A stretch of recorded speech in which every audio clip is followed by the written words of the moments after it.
மானம் குறையும் இன்னு மாசு படியும் இன்னு வீணா கதை முடிஞ்சு போச்சு. ஈசான மூலையில லேசான பள்ளி சத்தம் மாமன் பேர சொல்லி பேசுது. ஆறாத சோகந்தன்ன தீராம சேர்த்து வச்சு ஊரும் சேர்ந்து என்ன ஏசுது.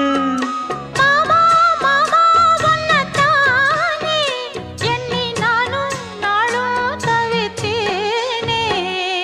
கூண்டுக்குள்ள என்ன வச்சு கூடி நின்ன ஊற விட்டு கூண்டுக்குள்ள போனதென்ன கோலக்கிளியே.